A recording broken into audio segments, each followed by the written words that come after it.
എലിയോട് മലയുടെ 24 ഏക്കറിൽ വ്യാപിച്ചു കിടക്കുന്ന വള്ളിക്കാട്ടുകാവിനെ പറ്റി അറിയാം. കയറി വരുമ്പോൾ കാണുന്ന ഈ ഒരു ചെറിയ കുളം അലക്കുന്നതിനും മറ്റുമാണ് ഉപയോഗിക്കുന്നത്. ഇതാണ് അമ്പലക്കുളം. കാടിനുള്ളിൽ നിന്നും ഒഴുകി വരുന്ന വെള്ളമാണ് ഈ കുളത്തിൽ. ഇവിടെ സ്ത്രീകൾക്കും പുരുഷന്മാർക്കും കുളിക്കാം. ഇതിനടുത്ത് കാണുന്നത് അലക്കാനുള്ള സൗകര്യത്തിനുള്ള വെള്ളം സംഭരിച്ചു വെക്കുന്ന ചെറിയ മറ്റൊരു കുളം. വേനലായാലും ഇവിടെ വെള്ളം ഒഴുകിക്കൊണ്ട് ഈ കുളത്തിലെത്തുന്നു.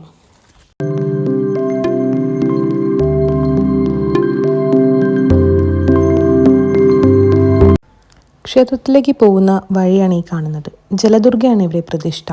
ഇവിടെ എപ്പോഴും ജലം ഒഴുകുന്ന സൗണ്ടാണ് നമുക്ക് കേൾക്കാൻ കഴിയുക. ഈ കാവിൻ്റെ പ്രത്യേകത, ഇവിടെ നല്ല ഹൈറ്റുള്ള മരങ്ങളുണ്ട്. ഈ മരങ്ങളെല്ലാം ഔഷധ ഗുണമുള്ളവയാണെന്ന് പറയുന്നു. ഇവിടുത്തെ മരത്തിൻ്റെ വേരുകൾ വളരുന്നത് വളരെ വ്യത്യസ്തമായ രീതിയിലായിരുന്നു. ഇതിനൊരു ഐതിഹ്യമുണ്ട്. പണ്ട് ഇവിടെ നിന്ന് മരങ്ങൾ മുറിച്ചു കൊണ്ടുപോകുന്നതിനായി ആനയെ ഉപയോഗിച്ചു. അത് തടയാനായിട്ട് പ്രകൃതി തന്നെ മരങ്ങളുടെ വേര് ഈ രീതിയിൽ വളർത്തി. അതിനാൽ ആനയ്ക്ക് ഈ വഴി നടക്കാൻ സാധിക്കാതെയായി. അങ്ങനെ മരം മുറിച്ചു കൊണ്ടുപോകുന്നത് അവിടെ നിന്നു. ഈ കാവ് നിറയെ കുരങ്ങന്മാരായിരുന്നു. ഇപ്പോൾ വിരലിൽ എണ്ണാവുന്നത്ര മാത്രമേ ഉള്ളൂ.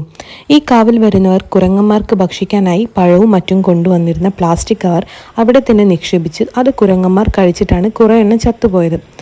ഇപ്പോൾ പ്ലാസ്റ്റിക് നിരോധിച്ചിരിക്കുകയാണ് ഇവിടെ. മലബാർ ദേവസ്വത്തിന് കീഴിലാണ് ഈ ക്ഷേത്രം വരുന്നത്.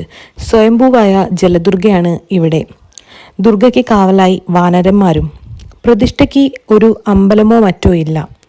അതും ഇവിടുത്തെ ഒരു പ്രത്യേകതയായിട്ട് നമുക്ക് കാണാം. പ്രധാനമായ ഉത്സവം വരുന്നത് മകം പിറന്നാളാണ്. അത് ഫെബ്രുവരി മാസത്തിലാണ് ആഘോഷിക്കുന്നത്. ഈ ഒഴുകി വരുന്ന ജലത്തിൻ്റെ ഉറവിടം ആർക്കും ഇന്ന് വരെ കണ്ടെത്താനായില്ല എന്നാണ് പറയപ്പെടുന്നത്. ഇവിടെയുള്ള മറ്റൊരു പ്രത്യേകതയാണ് അവിടെയുള്ള കല്ലെടുത്ത് ഒരതി അത് ചുവന്നൊരു കുറിയായിട്ട് നമുക്ക് ലഭിക്കും. അത് നെറ്റിയിൽ തൊടുക എന്നത്.